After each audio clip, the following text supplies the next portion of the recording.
clients coming for physical meetings. So a lot of it is like this, virtual meetings Okay, that's good. having meeting rooms just to do conferences. That's very good. Yeah. Tawan, maybe you would like to check on your mic system because you are kind of breaking a little bit. So, I'm breaking? Yeah, maybe you want to have One a moment. check on that. Kun Wayne, you're there, Kun Wayne. Good afternoon to you too. Yeah, hi. All good? I'm here. Your side already? We are getting our speakers coming in. I mean, our guests are coming in. So hang in there for a while. Be cool. Get ready and to share all your fundings that we all would like to hear later. Dear guests, please hang in for a while. We are just giving us another 1 or 2 more minutes. Thank you for your patience. David, good afternoon to you. David, are you there, David? Hi, Anthony. Good afternoon. I'm here. Great. David, we are not too far apart. In fact, we should have joined forces and present everything in my office this afternoon, in fact. Yeah, that would have been nice, yeah. But it's okay. I believe you got a good show to show us what property is like in terms of wellness today. So hang in there, yeah? Just give us a few more minutes. Anthony, can I check my mic? Is it better now? Yes, it's better now. Just now, I think, are you using a Bluetooth? Because I was using a Bluetooth before, and now I'm just okay. I think it's from my better laptop. not to, because sometimes when you use Bluetooth, it gets a bit disconnected. Yeah, great. Thank you so much.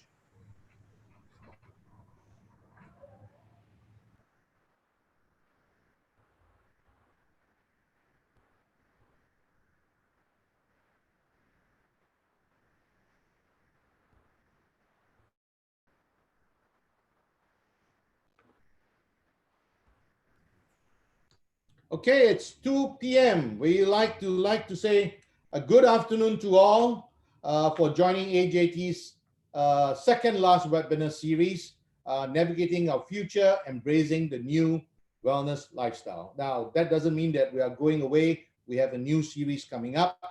So this will be basically our second last, with thanking our major sponsor, Swan & McCarran. So welcome back our participants that have joined us in our AJT series, and a warm welcome to our new participants. Today, I would like to say that it's a very interesting topic that we have, global wellness trends and property investment.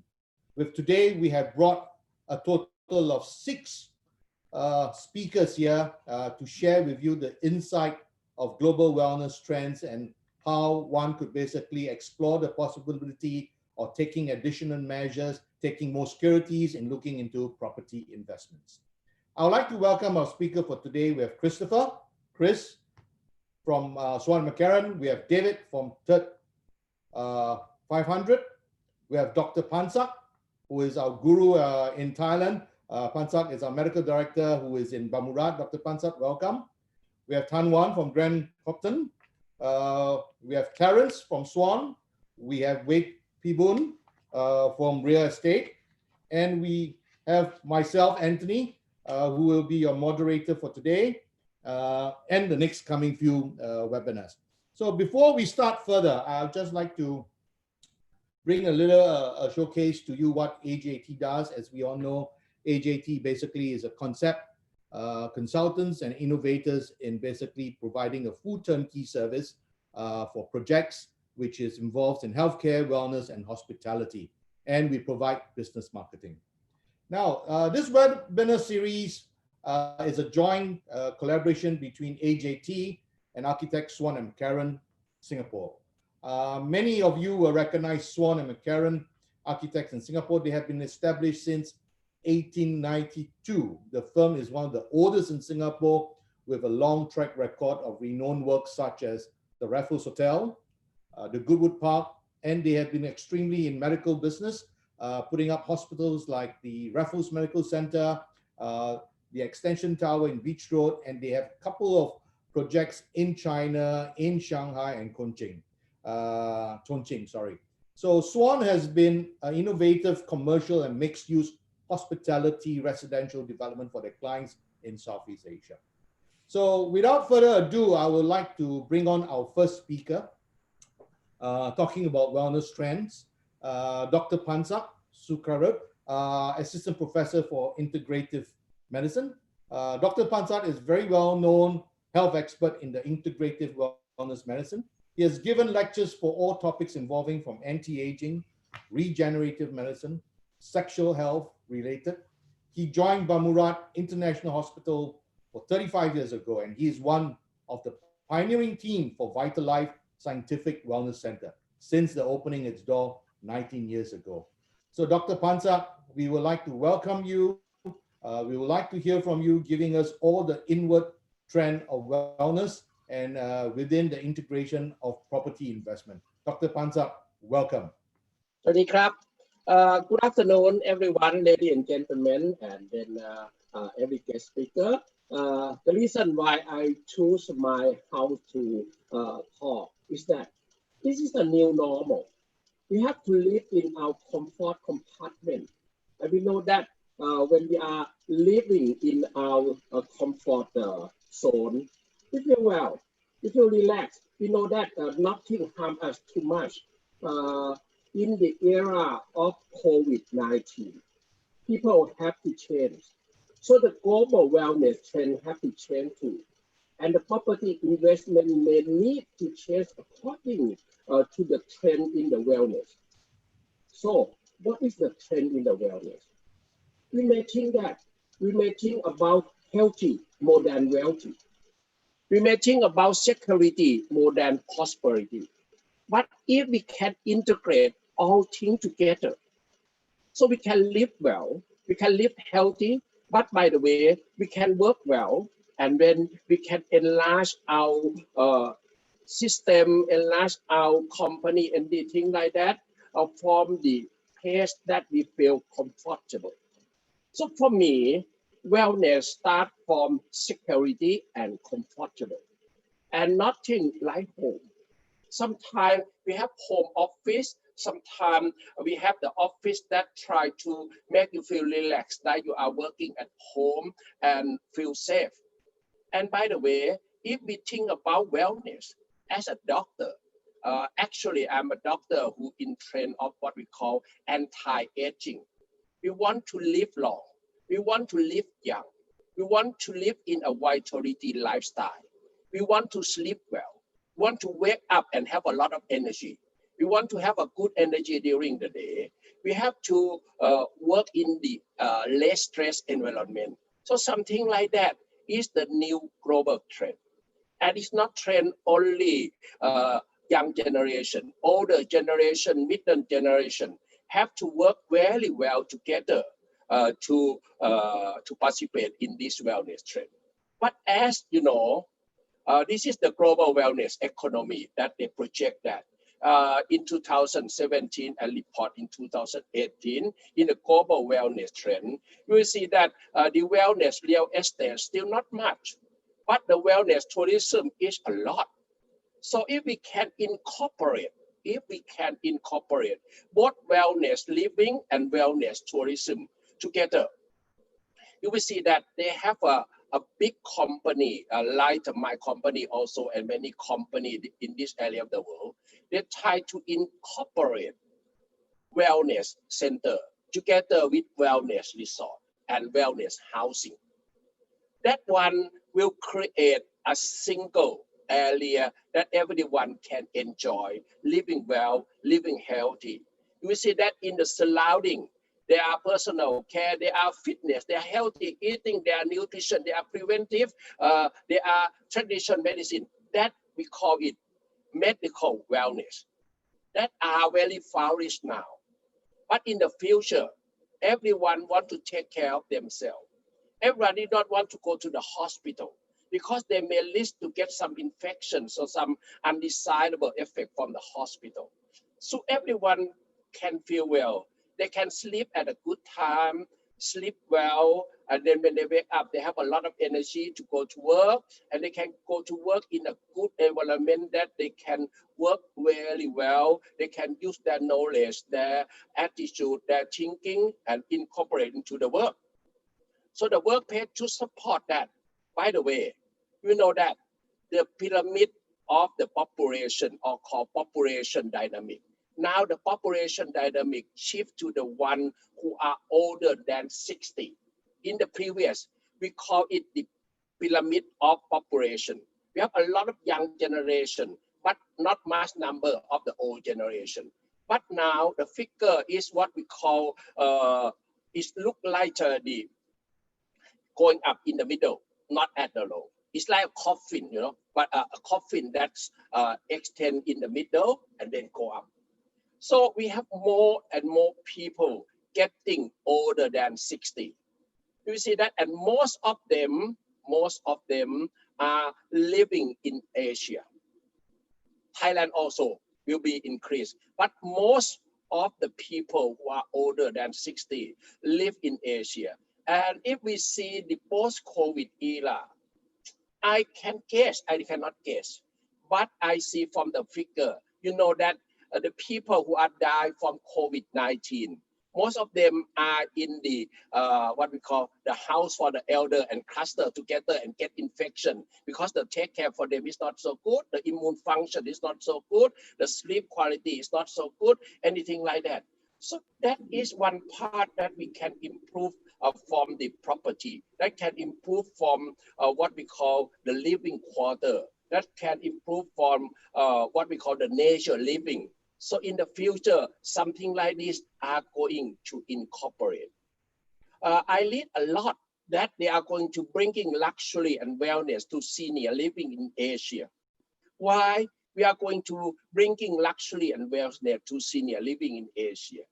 Because the expectation of the world, expectation of many things, like if you see from the trend that people get COVID, some country did not have much COVID, and some country like Thailand enjoy that the elderly are still living very well. Nothing happened to them. They did not go to die as in the Western country. So we have a lot of rich people who are getting into the elderly. We have a lot of rich men who want to stay healthy and working from home or can have the meeting to the conference. So the housing project or anything like that, maybe have to catering something like that, so they can work from their home. They can meeting from their home. They can work from the home of a lot of facility, include artificial intelligence to connect everything for them, to have something that help to detect if they need some medical support or not. As you see, I'm sit here. My son did not stay with me. I stay only with my wife. We are nearly 70 years old. But in my house, they have a lot of camera to report to my son. He can monitor me all the time.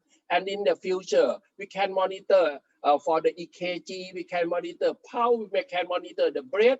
So the housing for the people, not only older generation, maybe the middle generation, they need something like that to feel secure.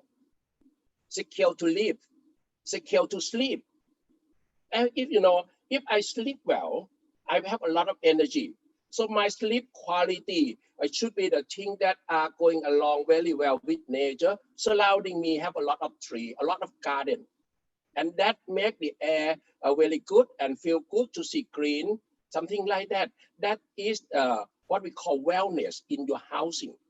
And wellness, something like this, we need a project. And I show you, we have the project from China, we have the project in Malaysia, Singapore, and Thailand develop a lot beside the seaside. There are all the hillside, many things that are going to be what we call tropical paradise.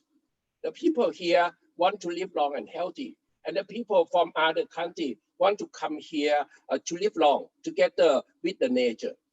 And if people are going to live around what we call blue zone. Blue zone is the area where people are living well together with the nature. One are in the Okinawa. The second are in the area of the Greece, and the third are in the Sardinia of the Italy. The fourth may be Loma Linda, something like that. That one is the area that the housing go along well with nature.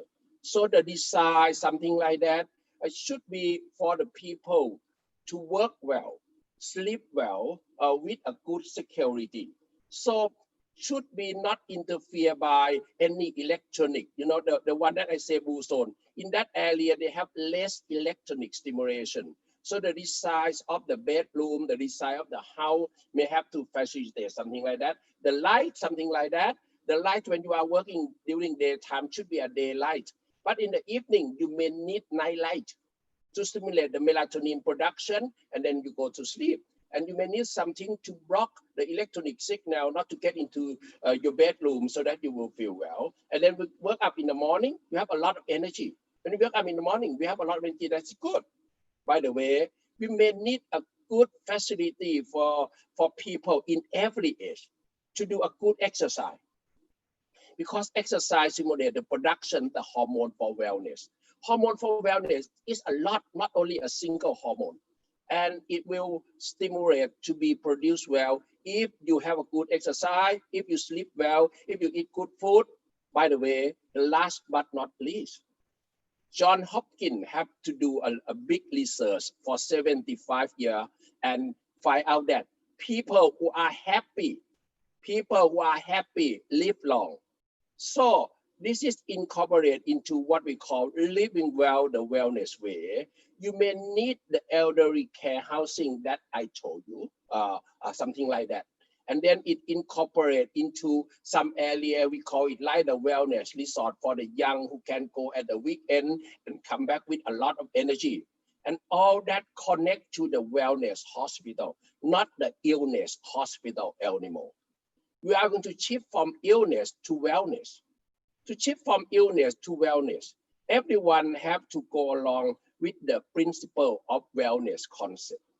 Wellness concept is living well in the nature. So the nature of work, the nature of writing, the nature of sleeping, the nature of leisure, the nature of exercising. And the new research found out that nowadays people work a lot in the building that did not have any shining of the light. And then we are lost what I call vitamin D. And vitamin D is good for hormone production, for you to live long. It is in the process to produce what we call testosterone, both in a man and a lady.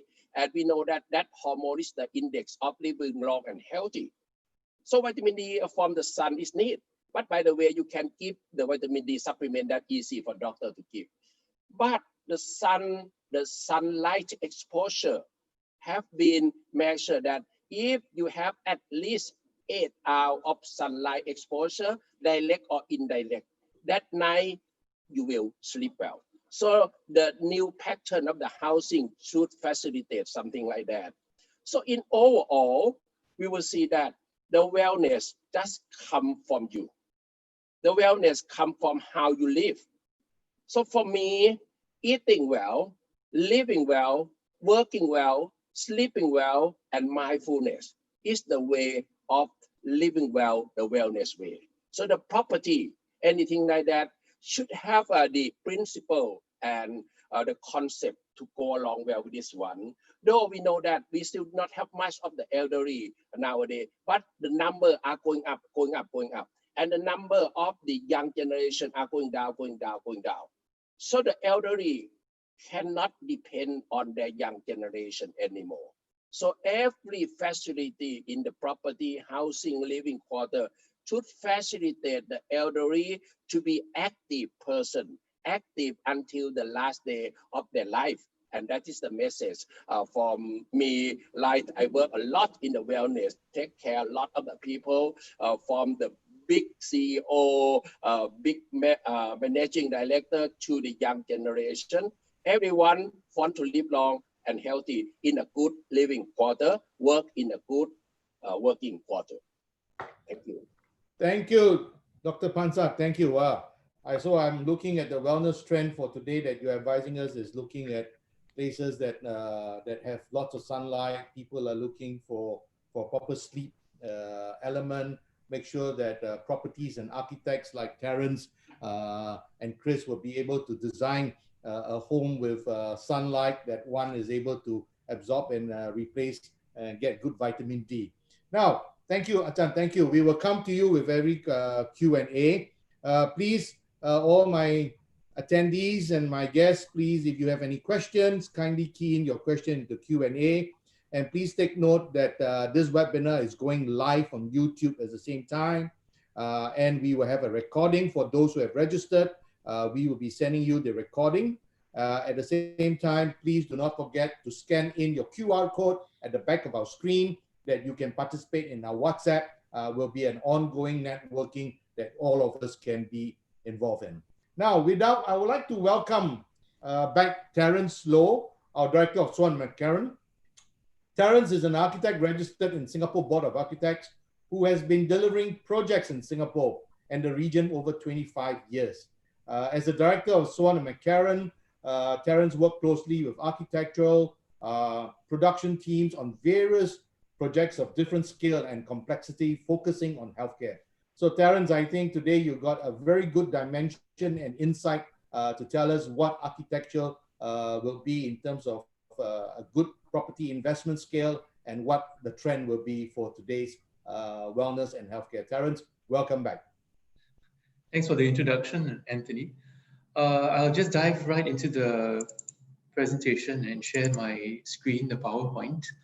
I hope it's come up now. Okay. In preparation for this webinar, I started looking at some of the trends, not so much trends in architecture, but more social trends, because a lot of architecture is actually driven by social trends.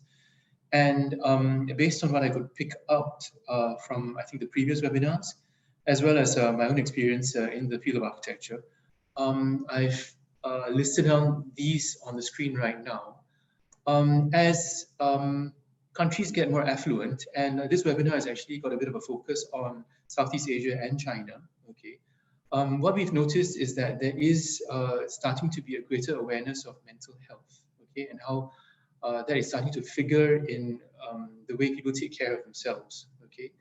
But in Asia, in Southeast Asia and in East Asia, I think there is still a bit of stigma attached to that.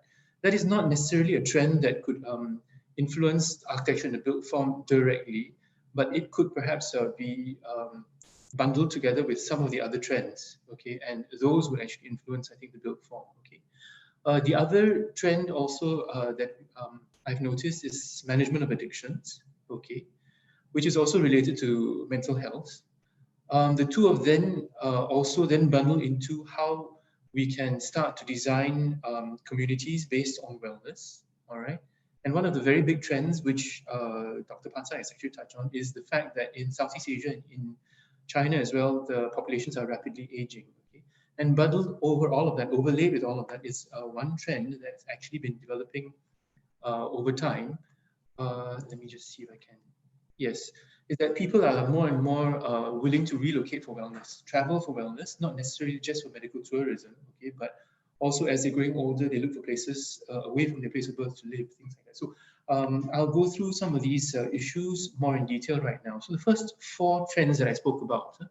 The first one, the awareness of mental health and awareness. I've mentioned that especially in East Asia and Southeast Asia, I think there is still a stigma attached to this. So the place for this is important, is going to be addressed by medical practitioners and wellness practitioners. But I do rather see that we need to cater facilities which are a bit more discreet, and perhaps they're going to be bundled together with other kinds of wellness facilities. You may not see so many standalone facilities, but you may see treatment and therapy for mental health and wellness as part of an overall offering in a wellness facility, for example. Okay. This relates actually to addiction management as well, because a lot of addiction is also related to mental states and to personality types.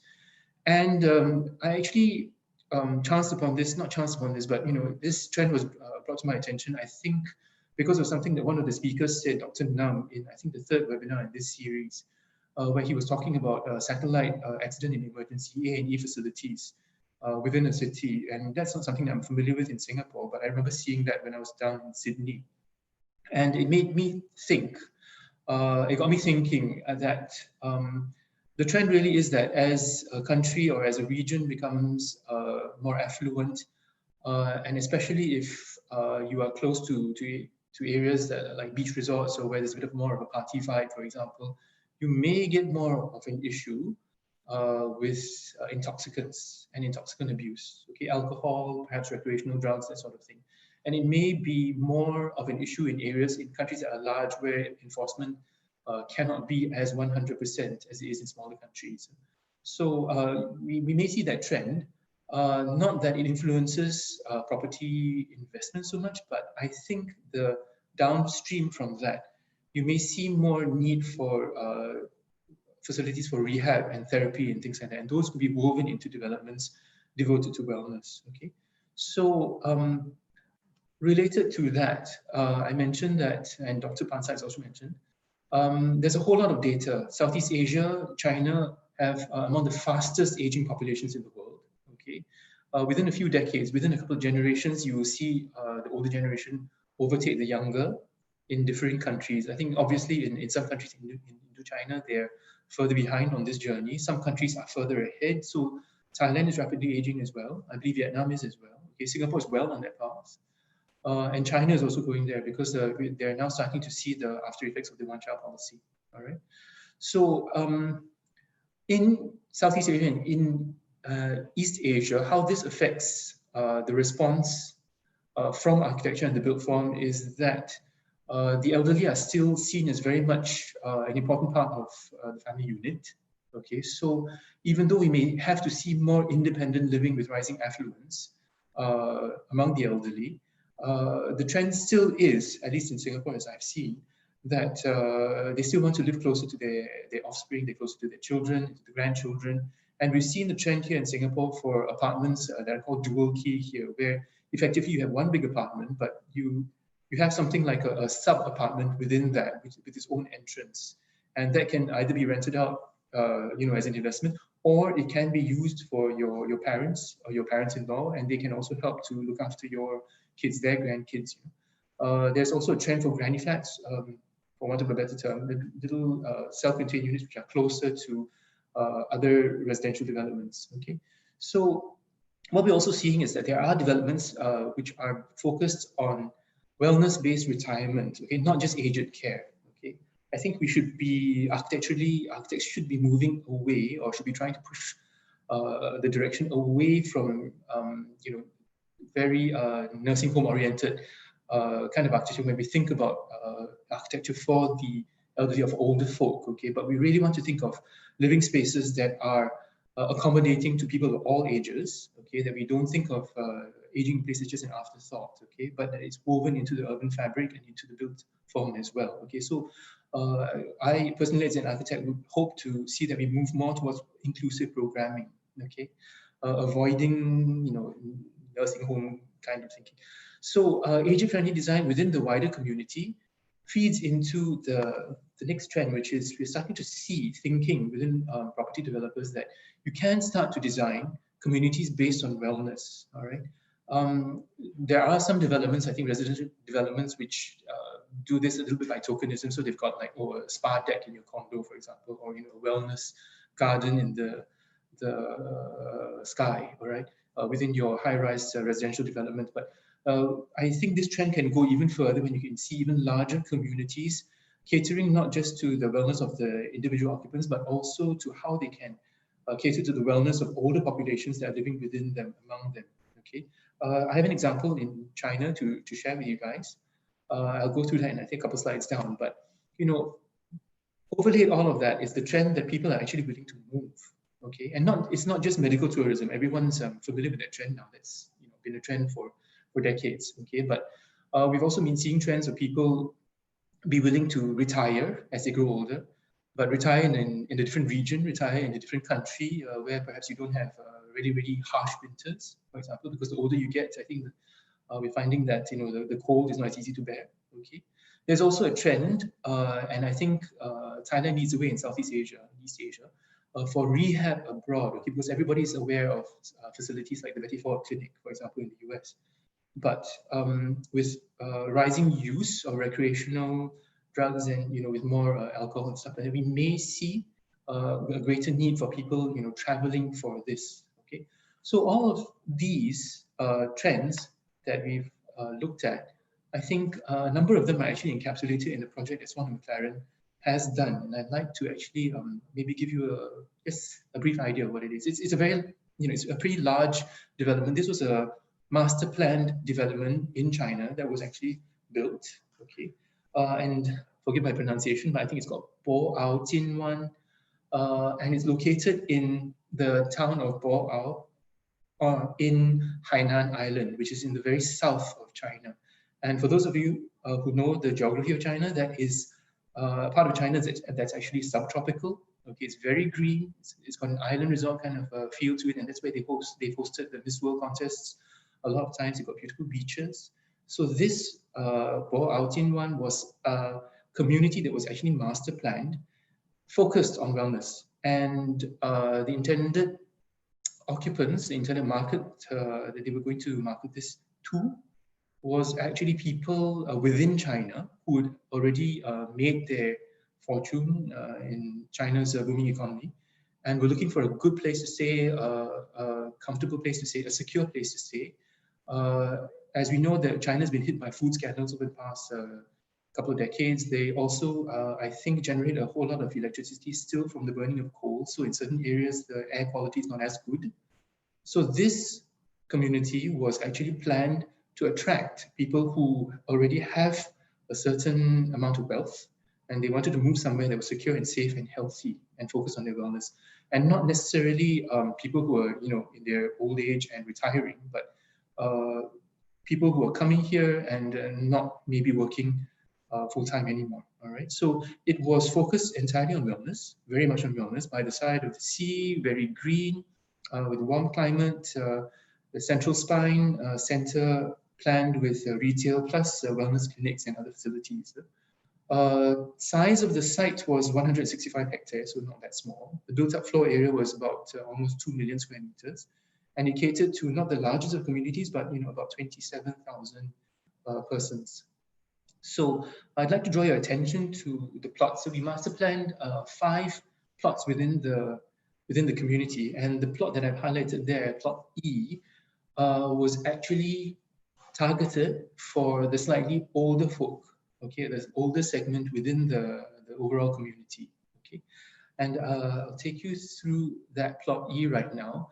This was a cluster within a cluster, and within this cluster of plot E, it was also zoned into precincts. Okay, and I think the design direction was to take the response to a slightly older population in a very subtle fashion. Okay, so that things like orientation, the wayfinding was made very, very clear in case slightly older folk might have found it a bit more difficult. Sorry, if they wanted easier wayfinding or orientation. So it was planned axially with precincts and zones, each with a different theme, and with the waterways and water features used as orientation devices. Okay, so the idea, I think, was that with the cognitive impairment that actually can come with older age, all of this and the familiarity built up with your own living area would help the older folk actually navigate. Okay, but I think I think what we did was we tried to keep this response as subtle as possible. Okay.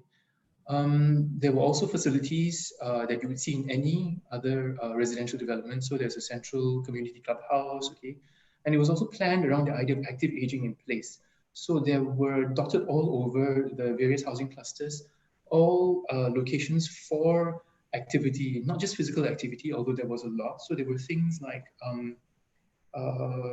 jogging tracks, sports, fishing areas, gardens, okay, and there were places that were devoted to other kinds of activity for mental health as well. So places for meditation, gardens, reading gardens. There was also areas set aside for interaction with different generations, so kids' playgrounds and stuff like that, okay, all designed to keep the older folk who might be moving here active and engaged and close to their families, all right? So at the macro level, I won't go into detail, but at the macro level, you can see that the units do not differ significantly from units in any other residential development, all right? The intention really is that if you're going to have, you're going to cater to the elderly, you don't want to hammer the message home that you're older, you're more infirm, you need the help, you need the grab bars, you need all of that, all right? That sort of thing has its time and its place. If somebody is not in a good state of health, they can be moved to a facility. But I think the trend that we're seeing is that the older folk, yet they still want to remain independent, and they want to live, as Dr. Pansak has mentioned, in enough luxury to which they are accustomed to.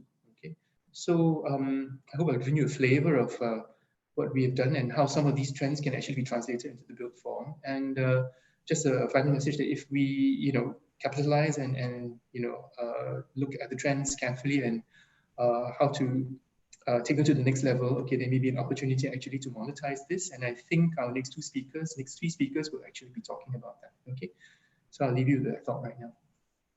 Thank you, Terence. Thank you so much. Very insight.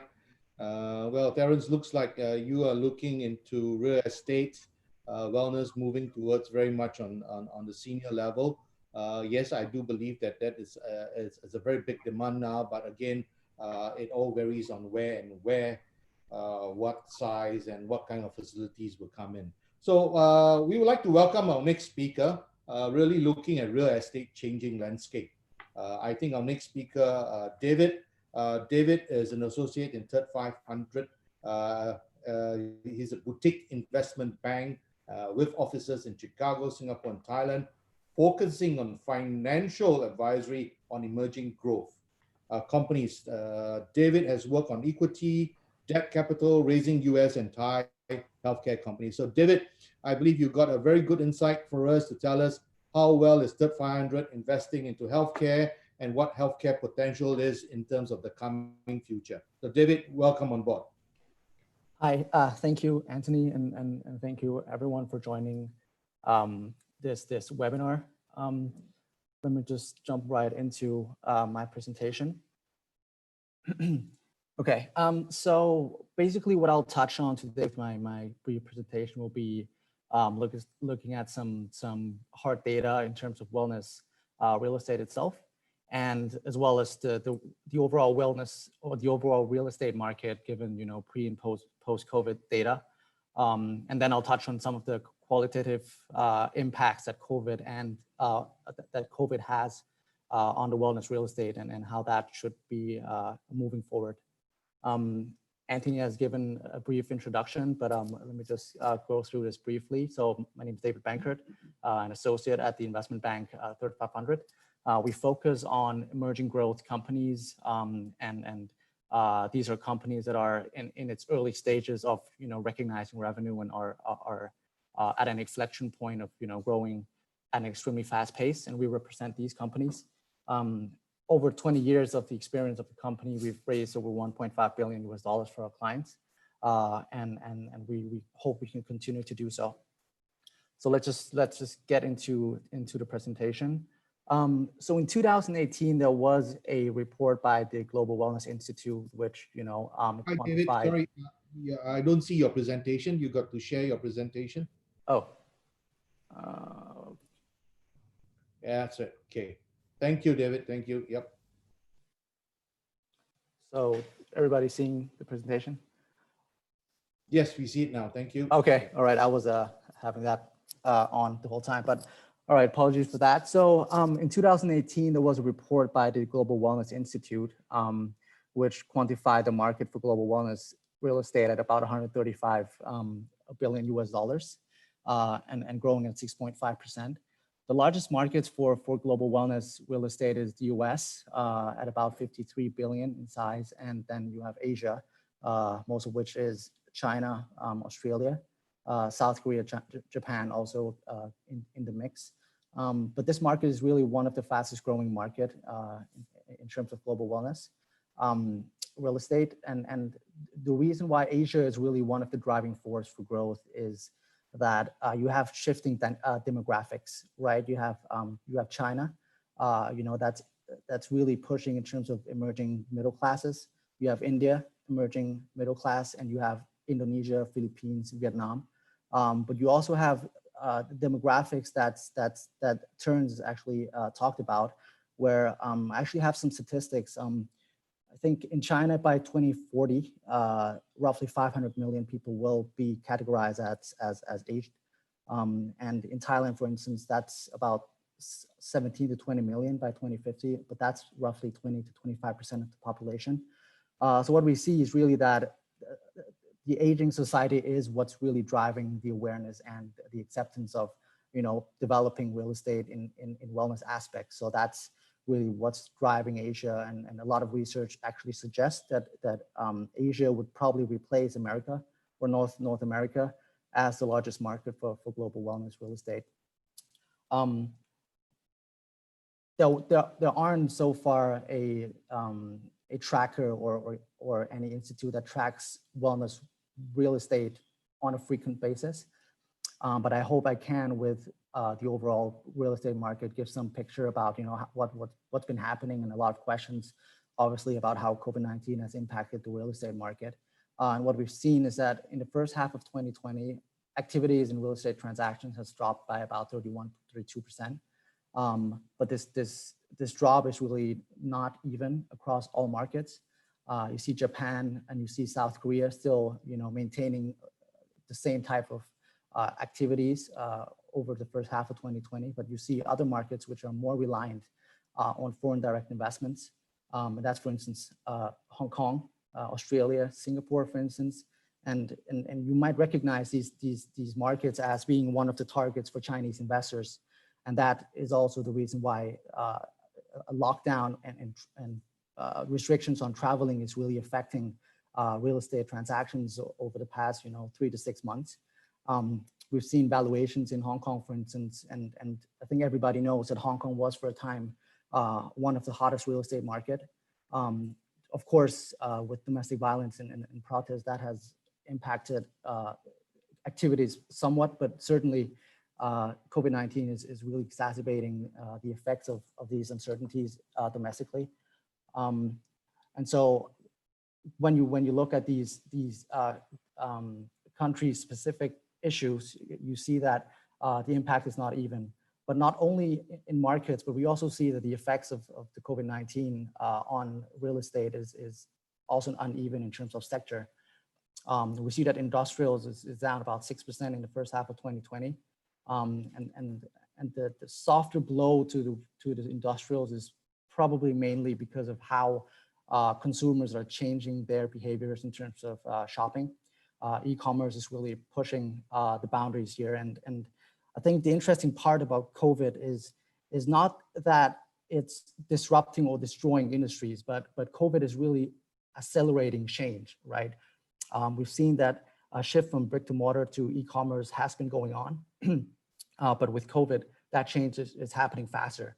And so investments in real estate is also changing faster, and what has been happening is happening faster, right? And so investments in wellness real estate is happening faster. Investments in warehouses, for instance, is happening faster. Logistics is happening faster, and that's really the effects that is the result of COVID-19. And so we've seen that industrials aren't as affected, but we also see that hospitality and retail has been far more affected by COVID-19.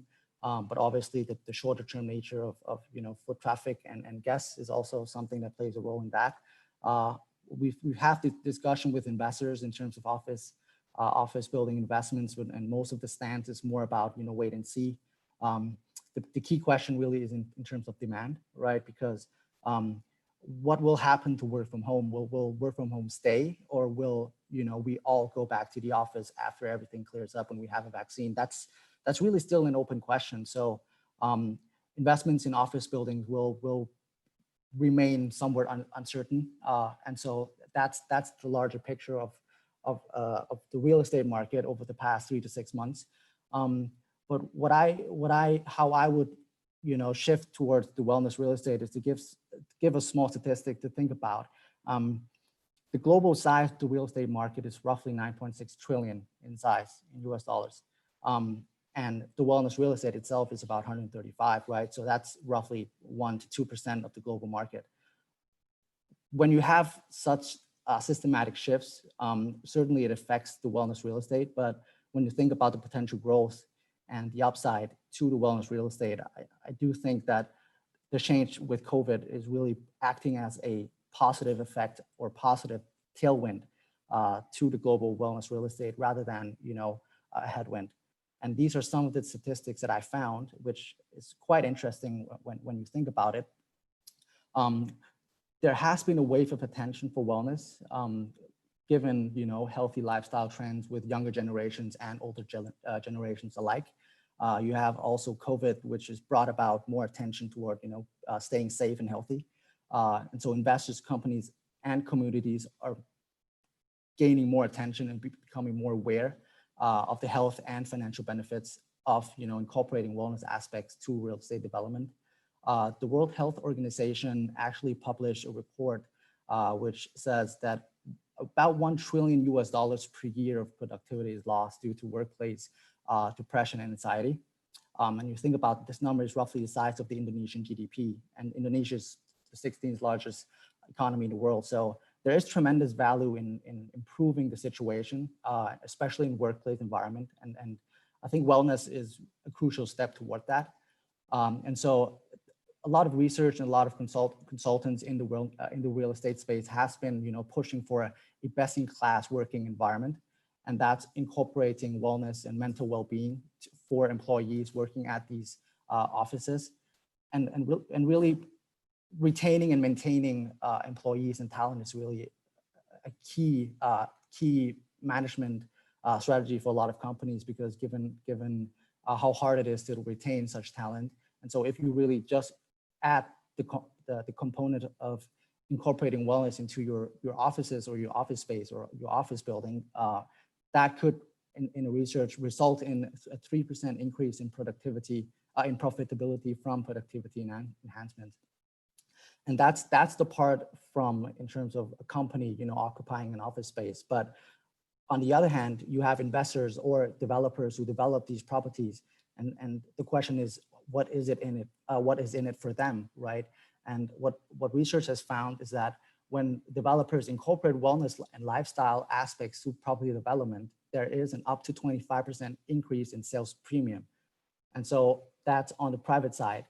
On a public side, we have an emergence of ESG investing. And I hope everybody has heard about ESG because it's one of the biggest thing in public market investments over the past 5 years.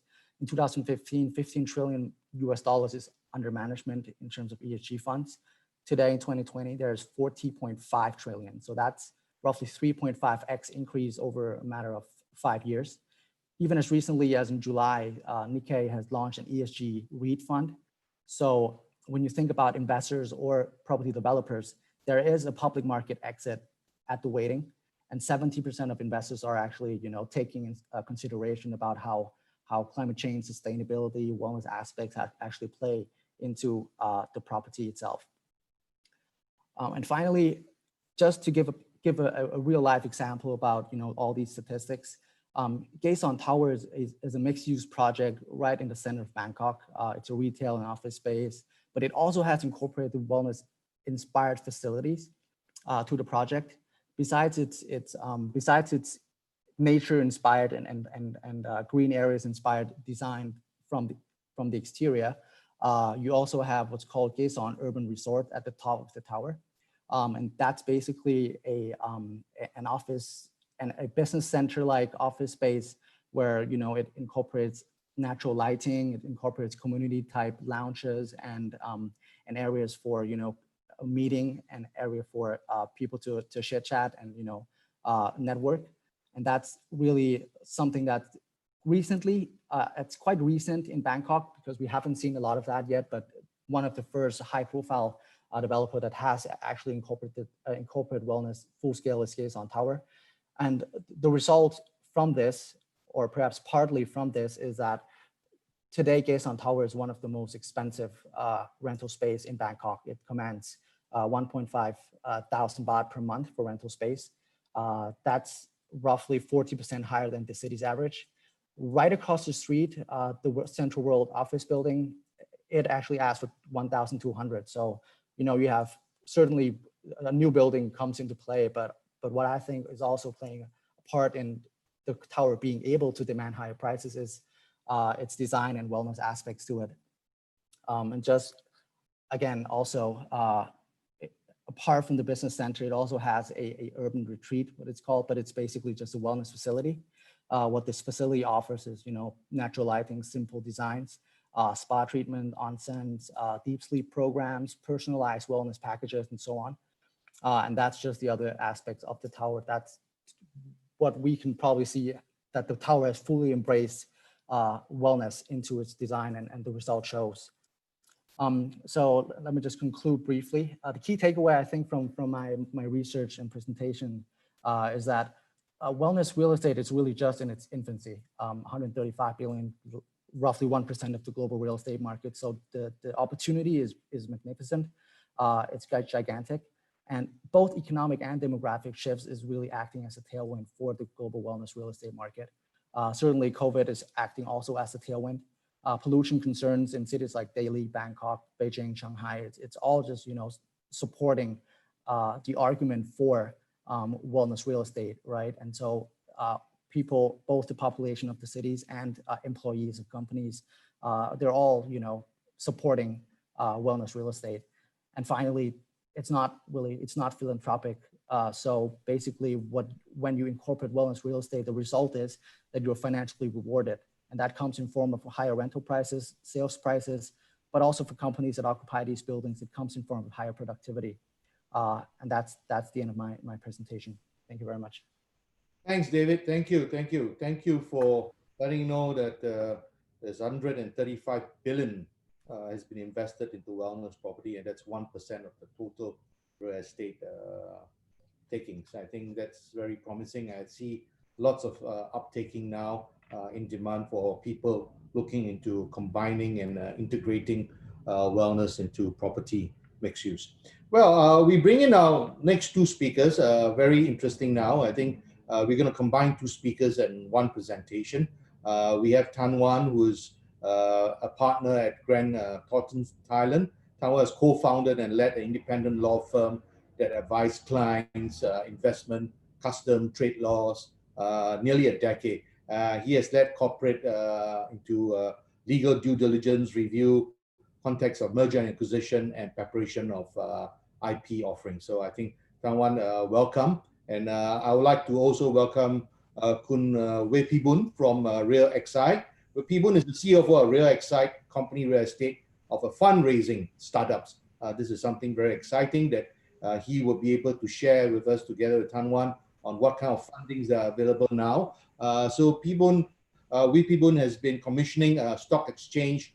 He's been helping out with Ministry of Finance, etc. His identity basically explores the real estate projects investment, crowdfunding, that is something very new in this part of the world, security tokens, which we call STO for clients. And he also maintains his platform operating aligned with financials, regulations such as KYC, AML, and cybersecurity, etc. So, gentlemen, I'd like to welcome these two gentlemen to really give us a real insight about investments and where we could be looking and sourcing for funds for projects that's out there. Welcome to the both of you. Well, thank you, Anthony. So, yeah, Sawadee Krap. It'll be Wade and myself hosting this part. I would just give a brief introduction. I think a lot of people have heard about crowdfunding, tokenizations, security tokens or STOs. So today I hope to provide people with some context and some background on what that means and give you some ideas of how it is being utilized globally right now as an alternative means of funding. So just to give you a background, traditionally for many real estate developers or property owners, there's always a pain point that the whole fundraising part, right? A lot of it, because of the nature of real estate, a lot of funds are required. The developers themselves have to raise the fund out of their own pocket. And then the traditional means of funding would be obviously through financial institutions or through REITs in the stock market. And these generally are available to large companies, publicly listed companies or very large venture capitals. There are a lot of developers and investors who are mid-sized, whose property might not be in the hundreds of millions of dollars, whereby access to a stock market might not be feasible. So there are now alternatives in terms of tokenization, security tokens, crowdfundings, whereby a smaller scale project, let's say 30 to 50 million US dollars, could foreseeably raise funds with the public. And so today, what Kun Wade will walk you through is the technology end and give you some examples of how such structures are being utilized. For my part, I work with him on the legal matters. Obviously, I'm based in Thailand. The sweet thing about this type of funding is that we are not restricted to local regulators.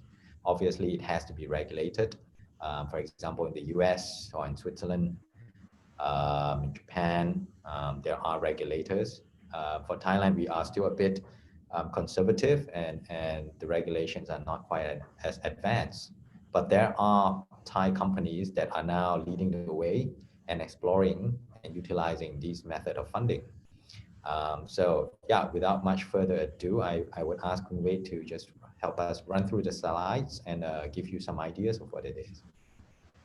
Okay, thanks, Tanwa, my partner. First of all, yeah, thank you for you all guys to join this session. And I think everyone here is sharing experience in a lot of experience in building the wellness and how important before and after the COVID period. But for us, is just me explain briefly what we are doing. Yeah, very excited is we can say we are the funding portal to be in between the developers who want to raise a fund for the particular project. And on the other side, we link with the network of investors who would be like can be like institution investors and also retail investors who want to invest in lower scale. We can say not that big project, but still in the middle, it's more into middle. That is fit with the requirements from our developer side. That is just middle and small developers. That is what we are coming in by plugging with the technologies. In this case, is a crowdfunding and we can say the STO, that is risk pay later. Let's come back to the key challenge of the real estate. As Tanwa said briefly, that of course we all know that it is very obstacle for the middle or smaller, let's say, developers to come to get a fund for the project. And yeah, because of that one, it have the room for us to come in and do something that is reliable enough for investors to come in. So this is the high potential of the challenge is mostly the sizing of the project and also the economy itself, especially in Thailand. The going to in sense to the financial situation is one of the big problems of every kind of businesses. So now we come up with the concept like the real estate crowdfunding. I think it's not that new right now. I think many of you guys may be familiar with it first, but we just plugged in to the real estate side. It is the real estate crowdfunding is allowed individuals to invest and pool the investment to come up with some returns, right? Or even the owners of that real estate project, right? And we come up with a big amount and we invest. The yield is depend, right? Right now is as in our portfolio is about 6 to 15% per year. This is a yield. According to the static from Forbes, I think this idea is not that new as state. It has come up with a number since 2016. It's about 3.5 billion. The company on real estate want rental fund to this channel, but expected to in 2025, it's going to be up to 300 billion US dollars. There's a huge value that it is the optional or selective of the real estate business to respond to this. I don't say it is all. It's just a part of the project. In our case, let's say as our experience is about 10 to 20 or 30% of the whole project values that they choose as an optional to fulfill the gaps of the fund requirements. They can say that. So I just going to some operational that to see more qualification of a process and what we are doing. So the project is come up with the real estate developers or the company who want to they have their project, right? Real estate project, not even the new one, or just develop or improve the facilities. In this case, we saw some direction of before and after the pandemic is many of the small or middle hotels and come to us with their own facilities, and they want additional on top as funding to make rehab to change their style to be more medical, or some architect to support the requirements of the regulation of the like social distancing or so on.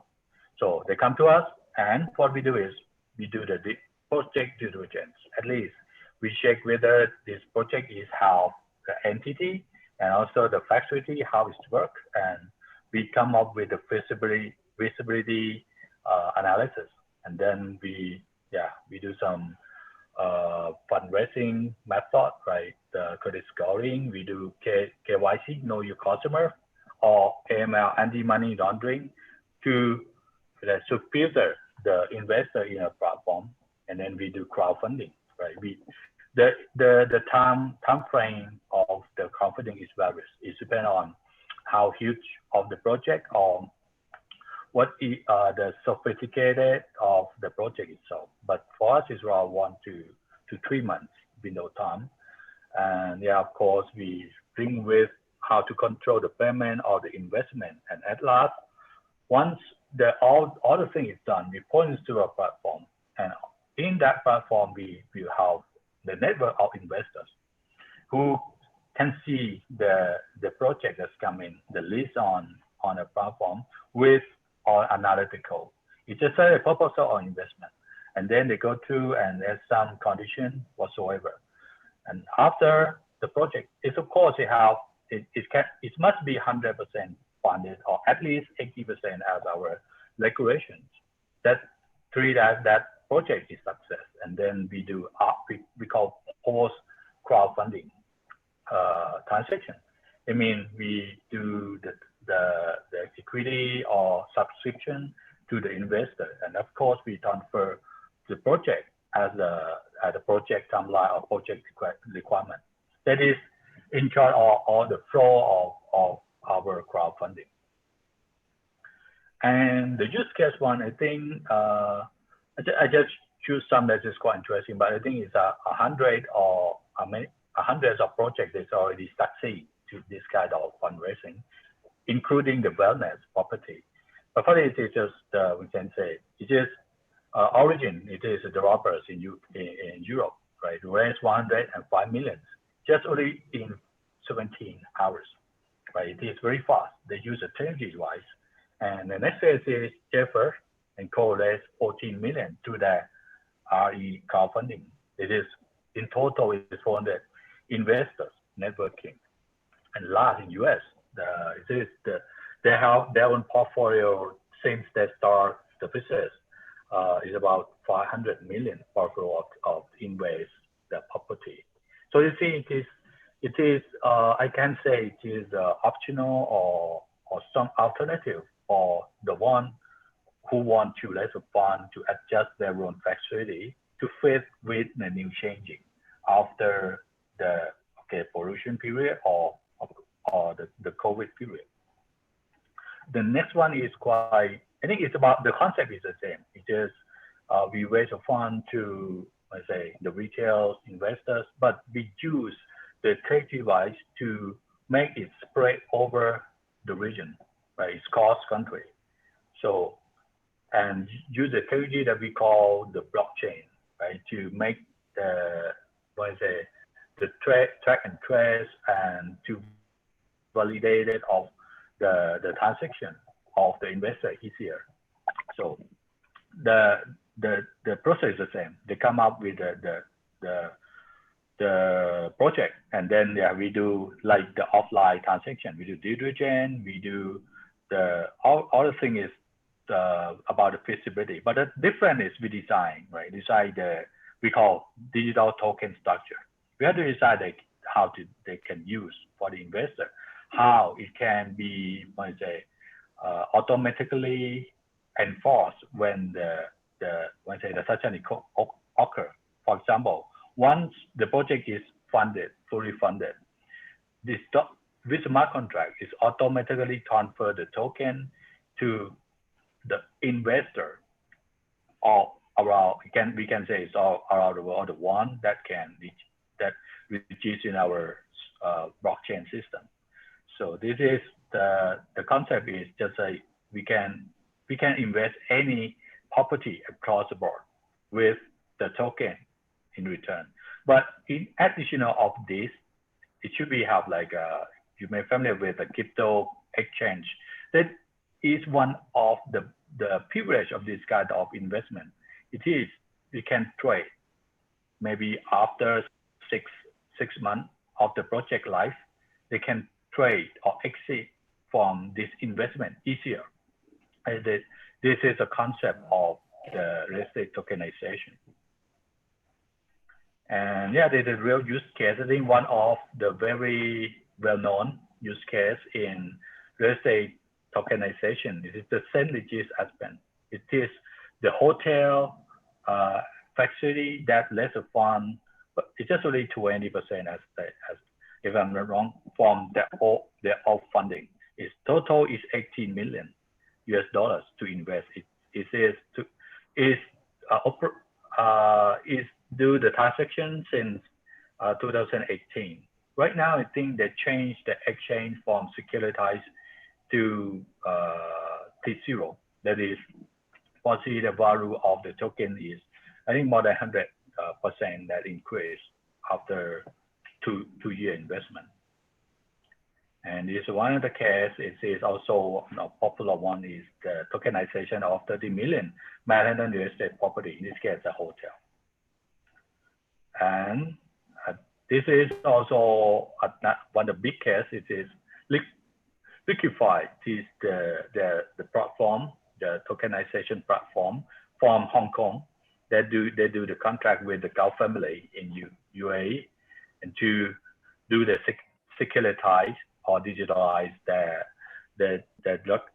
property. In this case, a luxury hotel. The role is very huge. It's 600 million USD. It is the biggest, I think, one of the biggest deal of the contract. So let's talk about the thing that people see after COVID. Even this kind of, I think, the thing that's still going on is, or even harder, that foresee is the robbers. Let's say the robbers still cannot access to the financing. So this leads to the way of optional fundraising, and they were going to come up with several. One of them is, the crowdfunding, real estate crowdfunding, and also the tokenization. Or even as before and after, as I mentioned, there are several projects and come to talk with us that they bring the hotels and do the tokenization and want to raise to another kind of business. Because as you know, because the people cannot travel, right, to another country. The hotel in the real country should be, I think, facing the same, especially the company that have to align with the tourism industry like Thailand or another country. So the hotel itself, they're going to change, right? Or even the condominium themselves, right? In the floating period, they're going to change. But because they cannot access to the financial institution or traditional financing, they find the tools. That we foresee there's a trend of the fundraising to digitalize going to be more obviously increase, right? As we see, ER is the one who raised a fund from Aspen, St. Regis Aspen. They already do the contract with Semico. It is the securities company in Thailand. They're gonna raise 100 million USD for Thai project, like real estate project. A French fintech, right? Also 78 million in Paris real estate tokenization deals during the pandemic period. And then last on June, if I'm wrong, And the last one is a Backmontal Capital. They're going to launch STO in June the same, right? The value is a lot, it's around 12 euro. It's foreseen that even the pandemic is still going on, but the fundraising also still rising. So for our opinion, it is they're gonna come. The developer is gonna come over to talk with these portals, and you're gonna see this kind of fundraising a lot more maybe in the second half of this year or even the beginning of next year. And I think, yeah, apart from the regulation wise, this trend is going to be ongoing. Yeah, I think that's all for our sharing for this kind of fundraising. Thank you. Thank you, Kawan. Thank you so much. Very interesting. Well, we are already running a little bit tight on time, but we got another 20 minutes left. So we would like to just remind everybody with your questions. Please, if you have any questions, kindly fill into the Q&A box at the bottom right of your screen, so we could take it immediately after our anchor speaker and our last speaker, Chris, who is the International Medical Director of Swan & McCarran. Chris, I would like you to put things in sharp, sweet, and precise. And thank you for being so patient there, being our last speaker, Chris. Welcome back.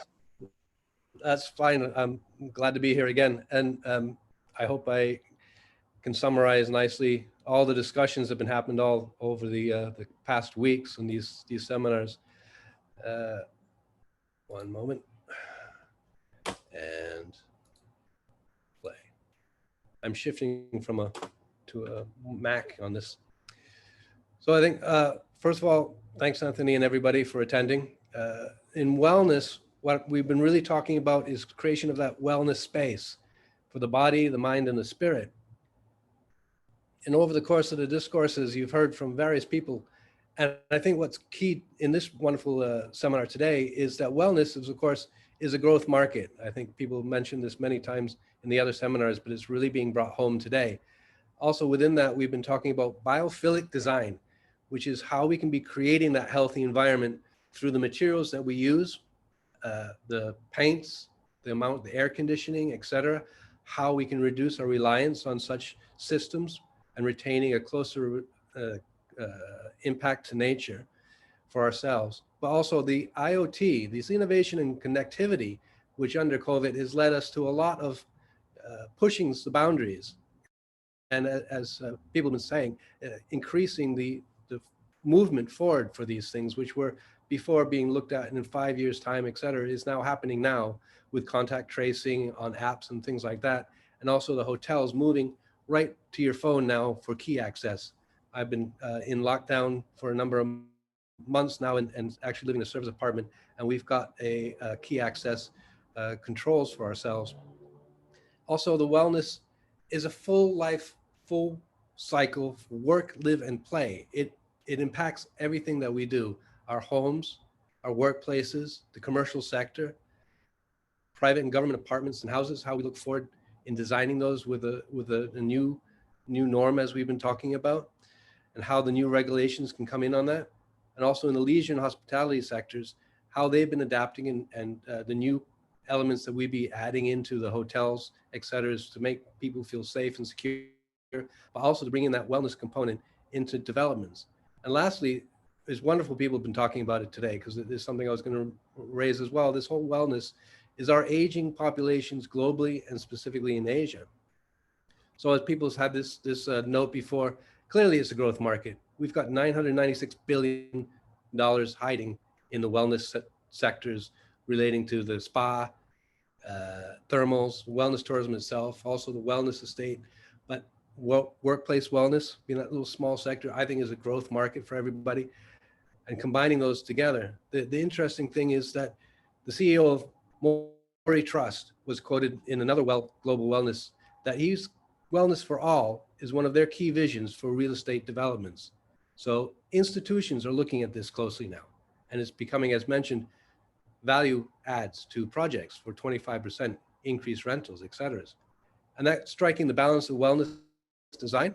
So we're looking at, as our creative toolbox we mentioned before, our program, what we want to insert in the buildings, the environment it sits in, and also the environment it creates for ourselves, the amount of light, space, air, and the materials we're using are all with the architects and designers that we use as our toolbox to develop these. And we've discussed that, how we're looking at realizing the wellness value in developments recently. In the last 15 years, through my stays in Thailand and also here in Singapore, wellness in the workplace is increasing. Developments that we've been working on and privileged to be a part of, such as Raffles Hospital's extension, the tower, has incorporated connections to light and air in amongst the design of the building. And a small project we had in the workplace for the Hive is using light and air to increase the presence it has on both on the street, but also the occupancies, getting that light that Dr. Ponsak was saying, 8 hours a day, natural light is good for us. And also wellness inclusion in our homes, our hospitality and leisure sectors. These are creating opportunities for healthy lives. Now, of course, resorts and hotels have been developing these, and particularly in Thailand over the years, have excelled at making leisure destinations and wellness spas. But now we're adding into that, not only the body, the mind and spirit, but the health. And this is where the two come together. I think there's great opportunity for that. And that would lead us into this idea of the silver tsunami in our aging population, which has been touched on today by Terence and also our other speakers, Dr. Ponsak, about how our active aging can be facilitated. Of course, it's a global issue. It's not just a local, but it's very focused in Thailand, Malaysia, Singapore, of course, Japan and China having a huge population. A small figure for them would represent a huge market. So that is where we talk about lifestyle design for active aging. So us as designers and clients come together, we can look at the healthcare and facilities to create family, community for life, integrated into our designs for an active aging and wellness centers. What the Japanese actually call is kanrike, which is 60th birthday. They don't look at it as I'm old. They look at it as, this is my next step in life. I have lots to explore. And they look forward to that celebration. And I think this is the way to approach it. And then asking elderly, we're looking at what they want in the community care centers that they're asking for, the homes that they're looking at. They want to remain active, they want to remain social, and of course, healthy. And at the same time, feel that they are in a secure and safe environment. So that's aging in place. So we have to be, as designers and developers, creating flexibility and that adaptability within, as Terence was saying, the apartments and the condominiums having granny flats or having extra keys that can accommodate family members, having larger units for flexible change to allow for those wheelchairs in necessity and later on in life. Also that importance of exercise. Continuing education is very important to the elderly, and being close, as Terence was saying, close to family and friends and a familiar environment. So it's not that we are moving our parents to a facility away from us, it's that our parents are living close to us within a facility in our community. And this, I think, is what's key for developers to realize, and also governments. And lastly, that we all look forward to having a special environment to be retired to, whether it's in the mountains, the seasides, close to nature, et cetera. But also these are not possible in cityscapes potentially. So we have to integrate these developments within the city. And within these developments, we're designing to their needs. So flexibility of space, et cetera. Active age-friendly community creations. This is what's important. That community where active aging and care is an integral part of the housing, the greenscapes, the education, the commercial systems of our cities, where we can create clusterings. For each community, we actively engage in creating the active aging and care centers integrated, whether it's by population or distance, so they are part of our community. They are not far from us. This is one strategy which we were lucky to try and employ in a development in Beijing for a concept, is a modern development which was integrated for active aging and elder care in the mixed use settings.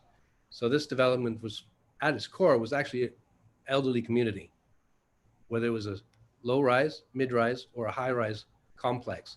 You had choice as you got older to shift how you were accommodated, and the facilities within the mixed use development kept you active, kept you close to an office, kept you close to friends and visitors, but also there was medical systems in there. And that was a very exciting concept for us to work on. And that was actually in 2013. So we've been all looking at these kind of issues for the last 7 years and developing also with Anthony concepts for Thailand in such a similar relationship for active aging resorts and retreats. This, I think, is the end of the discussion for what we're talking about, all the opportunities and investments, et cetera, within the wellness system, that community care is actually an opportunity for caring, and that we can make these developments as an integral part of the wellness and wellity systems that we have. And we were adding on these in the discussions that we've been going on about for the house, for the home, for office, for leisure and retail, and finally now for opportunity and caring in wellness.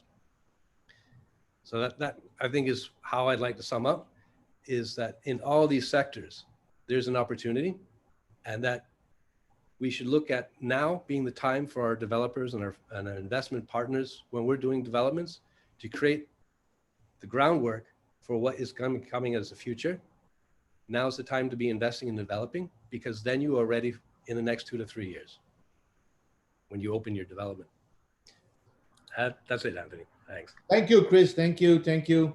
Chris, thank you for giving a very good wrap up on wellness and lifestyle and architectural within all the series that we have.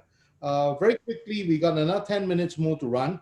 Please, I ask for each and every one of you to have your questions sent to us immediately so we could try and take all of them as within this next 10 minutes. But nevertheless, we are on live on YouTube, and all our webinars will be recorded and be sent to you. So let's take a few questions first. We have some questions that's already been sent to our speakers, and speakers have already answered them directly to the participants. But I would like to take one or two because it goes directly to the individual. This one goes to Terence. Terence, does this mean wellness focus on senior development? I think we need to start thinking about wellness as being applicable to life in general. Okay, we've identified aging populations as one of the trends and catering to aging populations. But really, wellness is permeating all levels of architecture, all levels of development, not just the senior sector. Okay, so we're seeing more and more of the wellness awareness. Okay, among designers, among the people who buy, but among people who invest as well. Okay, but no, it's not just devoted to the seniors. Thank you. Dr. Pansan, what do you think is wellness? Because you are also focusing a lot on seniors. So do you think the trend is just on seniors, or do you look at basically the demographic is much wider? That is the thing that we have to take care, because we have more and more senior live in this world. But I agree with Chris and Terence that we have to live with the young generation too. So the mixed-use project is the best way to create the healthy environment for the wellness living together. I think in the old, we live in a big family. Then we live in a separate family. But the new normal, maybe we have to return back to live in a little bit big family, in a same compartment, not very big mixed use. Someone want to live there, live here, but we can connect each other in the environment that go along well with nature. Thank you. Thank you. Well, I would like to take another question here. This one goes to David. David, on an average, how much more cost per square meter to set up a wellness department? So I don't think there is an exact number to put into, incorporating wellness aspects to property development. But I think it's more about balancing the higher costs. Obviously, typically it will cost higher to develop, wellness real estate in terms of, the aesthetics of it. And obviously natural lighting will involve a lot of glass and all these little details. And so there isn't a number, but I think it is important to think about how you balance the higher costs and what the benefits financially or otherwise comes from incorporating wellness aspects to your designs. I think so. Chris and Terence, maybe you guys got a better feel of how much per square meter, because if you would ask me to put in a wellness environment, I can tell you for per hotel room, maybe it will take you between a 90 to 130 USD per square meter. But maybe in terms of totality, a wellness property, maybe either one of you could give a little bit more insight. Well, I think if we look at how the trends moved for the green movement on the sustainability for green marks, say in Singapore, when the QSs are looking at the projects, if you're going for a high premium green mark, platinum, et cetera, you're probably looking at 10, and Terence can correct me if I'm wrong, but 10 to 15% extra over on your square meterage, but you're gaining these days, all the developers recognize the importance of having such green mark registrations, et cetera, increase in rental values. As David was saying, for the premiums in Bangkok, the Gaeson is the most expensive property to be renting now. And the overall cost in terms of that is not so great. Particularly when we're looking at wellness, it's the design. And the design itself doesn't cost more. It's just thinking upfront that this is the goal of development.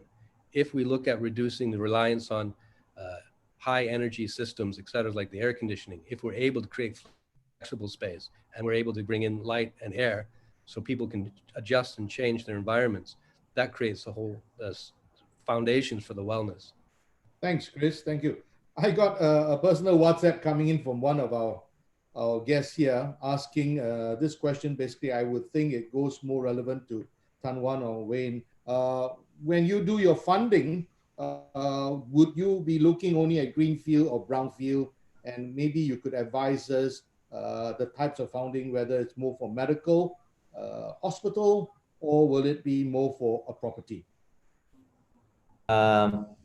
Okay, I'll just give a brief answer to that. In terms of going for STOs or crowdfunding, because these are relatively new types of funding, it will be very difficult to attract investors to a greenfield or brownfield. Generally, they work for properties that are existing. For example, owners who want to renovate, revitalize their existing property, modernize it. Those would be best, partially because there is an existence of the property itself. Okay, maybe in the future, from 10 years from now, as people get more used to it, you might start moving into a greenfield, brownfield type of property. Okay. Nature of property, it's fixed to any particular type. Okay. Can you hear me? Yes, I can hear you. Yeah, and yeah, okay. Yeah, it's not fixed to any particular type of usage of the property. But what we're seeing a lot are hotels, obviously, and rental space. There are developers of condominiums who are looking into this as a means of getting retail buyers to pool their funds, almost like a timeshare type of purchase of individual condominium units, and that's also possible. So his next question to you also is, what kind of interest rate is crowdfunding charging on an average? As on our platform is about 6 to 15%. Yeah, it's because of we have to balance with the list itself with the yield or return to the investors. Yeah. Wow. Okay, 6 to 15%. Okay, I hope that would answer him. Okay. Maybe we could take about another 2 more questions before we would. Any takeaway message or question within the panelists of speakers, please? Yeah, that will be interesting. Well, I've got a question for Terence. In terms of, because I know from the office that he's actually very skilled at the hospitals and medical projects. Do you see the coming together on these different arms of maybe the hospitality sector, the medical sector, developing within themselves a new wellness kind of market? I think within Singapore, we have a ways to go. Okay, we're starting to see the incipient awareness of the importance of wellness and weaving it into a development. I think we are a couple of steps away. There's definitely potential for that. And I think there's more and more awareness that the more multifaceted a development can be, the better it is for the outcome. But because typically my background has been a lot in healthcare and a really heavy hard-hitting healthcare, like hospitals, you know, and that sort of thing. So those have a myriad of factors already. To build in wellness architecture into that, I think is an additional step. It would take a bit of forward thinking on part of the clients and part of the people developing things like that, but there's definitely potential. And I think all signs point in that direction. Okay, so I don't think it's going to be an easy journey, but yeah, I think we're headed in that direction. Thanks, Chris. Any other questions between speakers, please? Yeah, may I ask Chris, we are talking about the mixed use, and then when we talk about wellness, sometimes we have to think that people may love what we call pet wellness that are coming very fast in the a little bit young generation, middle generation, and older generation. Because the young generation now sometimes they live by their own, they did not have a partner, they have nothing. So they take to catering them, and the people when they get older, their offspring gone already. So they need pet. So sometimes they cannot live in a high-rise condominium, they cannot live in something like that, but they still need to take care of pets. Like me, I have to live in a separate housing because I have to take care of them. So how can we incorporate that? Because that also may be the future trend also. I totally agree, Pat. Yes. Chris, that question is to you. You want to answer that? I don't know. Oh, yeah, I think you said Terrence and Chris. I don't want to speak all the time. I can get to Terrence. Happy to let you answer, Chris. I spoke a lot just now. I mean, we've got there's, you know, in Bangkok and in other developments in Singapore and stuff, sometimes they actually make it so it's a pet-free zone. So I don't know. But I think, you know, there's been interesting stuff on the televisions the other day in the IT sector about the usefulness in elderly care of pets and how they support for dementia, etc. But of course, pets aren't allowed usually in the hospitals or the dementia centers. So they've been developing small robotic creatures that mimic or act like a comforting creature for them. And it's been proven that it actually helps them. So maybe instead of we'll be having robotic pets and things. I do see a pet division in a mixed-use development or a pet center would be very useful for senior. It basically keep them active, I would think, and staying together with your loved ones, you know, setting up a mixed use that is not just for senior but also for a family. I think that's very, very important. That's always been in our plan. Now, well, let's go for another 5 minutes. But before we would like to take that off, please put in your questions, and we're going to take a few seconds here. We're going to do a pod questionnaire. So to all participants, if you could kindly answer the questions that is going to come up on screen in a short while we'll still carry on discussing between the speakers. Okay, speakers, any questions for each and any one of us? I actually have one for Dr. Pansak. So we discussed a lot about how wellness for the elderly and how a lot of projects are catering really to the elderly, and that's really important for them. But I was wondering, how important is it to actually carry this on from a younger age? So if we have projects that are also catering to the younger people, because otherwise the only way for the younger people to access all these facilities would have to be to go to, you know, the outskirts or the resorts, but there isn't a lot of facilities in the city. So that's basically my question. That is a very nice question. I always talk that anti-aging start when you are young. Living well start when you are young, not take care when you are old. So how can we make the young generation living well? That is the question that we may have to talk, because that's a future trend too. Because we have few young generation, and then if we not take care of them very well, in the future, they may have another problem rising. So if you ask me, in general, in the medical wellness. We take care for like the genetic determinant for the young generation, what they should have to eat, what they have to exercise, how anything like that. And then we also talk about how they can connection with their parents and then everyone. And then because I also listen to Terence and he talk about the how to make the design, something like that. And he talk about the mental wellness. Nowadays, sometimes the mental wellness of the young generation is not so well because the environment is not creative that. So we have to create the environment for the young generation that they can explore about the nature, can explore about the living well together. They can socially, because now they social to the internet, social to the media, but they cannot have a personal contact. So in the environment that we are going to create later, we may need time for them to have a personal contact.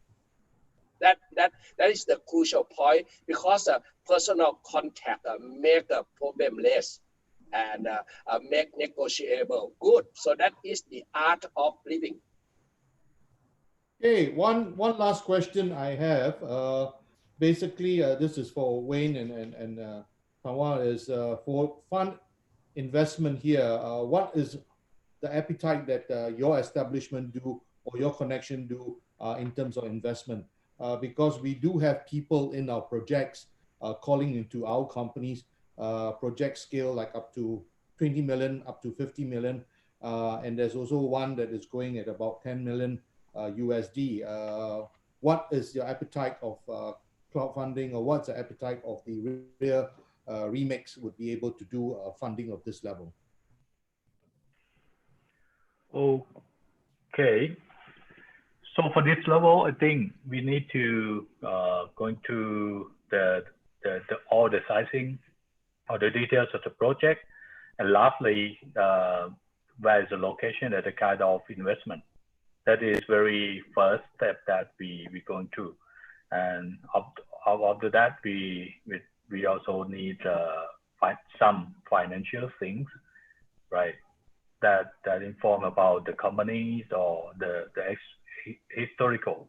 It depends on another thing that come is about equity or the debt form of fundraising.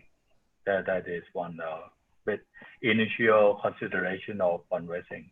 Yeah, the value is it depends. Maybe 10 million is maybe just we can mix up of several kind of tools, right? Not just really the crowdfunding. We also need the traditional debts also to mix up, something like that. I think traditionally, if you talk about those, it really depends, but if you're looking at something below 10 million to be raised by STO, I think that's probably the sweet spot at this time, because the higher you go, the longer period that you need to have the underwriting, right, to people to uptake it. Keep in mind that it's not right now, it's very difficult to have an entire project funded just by tokenizations.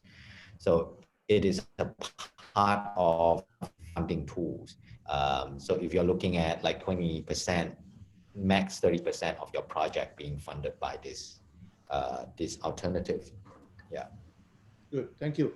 As you can see, the questionnaire that we put up, 22% of our guests here are looking for investments in their properties, and majority of them are looking at business opportunities. So to all and each and every one of the speakers, I personally thank you for your time, for contribute and giving us an insight of where wellness and lifestyle is and what property investment is looking ahead in today's pandemic.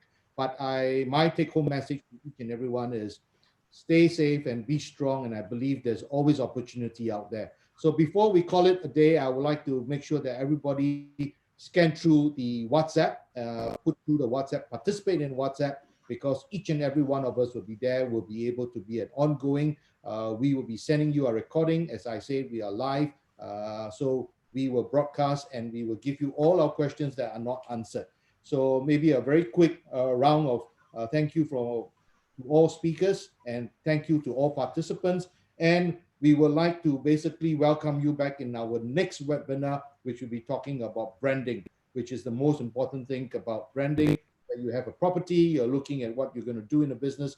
Branding is the core, more important. So first and foremost, thank you, Swan and Karen, for all your time. Chris and Terence, for your participation, giving us so much rich information on wellness, properties, and architecture. Take-home message from each of you, short and sharp, if you don't mind, please, before we go on to the rest of the speakers. Go for it, Terence. Me? I start first? Yes. Well, thanks everyone for attending today. Just hope that you found it useful, and if you can, please do stay in touch. All right. Thanks very much. Stay safe. Chris. I hope, as Terence says, it's been informative. We're here. If anybody wants to reach out to us in WhatsApp or through the other contacts, we're all collaborative, working, of course, with Anthony and AJT and things specifically on the needs for wellness. So it's an exciting market, and now's the time to be coming into that market and developing that market, I think. And everybody be safe. Thank you, Chris. Dr. Pansa, your good advice on healthcare. I think everything starts from our mind. So you want to have a good wellness in yourself and surrounding. First, think well. Think well, and today we learning well, teaching well. Later on, we have to working well and loving well. So everything, think on the wellness side, not think on the illness side. And then everyone will be well. I totally agree. Thank you so much. David, your call, your take home. All right. I think in every crisis, there is an opportunity. And obviously, wellness is among one of the top opportunities out there. And I think our discussion today is, and all the previous discussions that you've had, Anthony, is very helpful to everyone. And thank you for that. Thank you so much. Kuntan Wan, your take home. Everybody's looking on you. Bring the money. I think just for myself and Wade, as I'm a lawyer and we're seeing a lot of businesses struggle, restructuring their businesses, people looking for funding. In the context of this crisis, I think there are opportunities. Businesses are looking to streamline, and with new technologies, there are untapped markets in terms of trying to raise funds. As investors, the chase for return has become much more difficult. And if we can bridge the gap, I think those are things we for.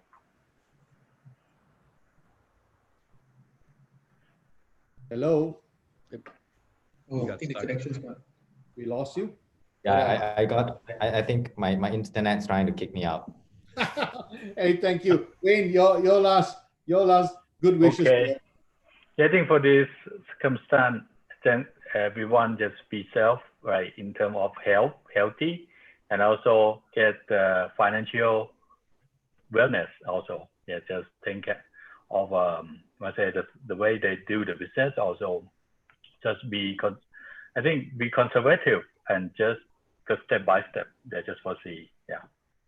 Okay. Thank you all speakers. Thank you all attendees and guests of AJT webinar, Wellness and Lifestyle. We thank you, and we hope to see you very soon in the coming week on the 14th about branding in wellness. So thank you so much. Once, good health, stay well,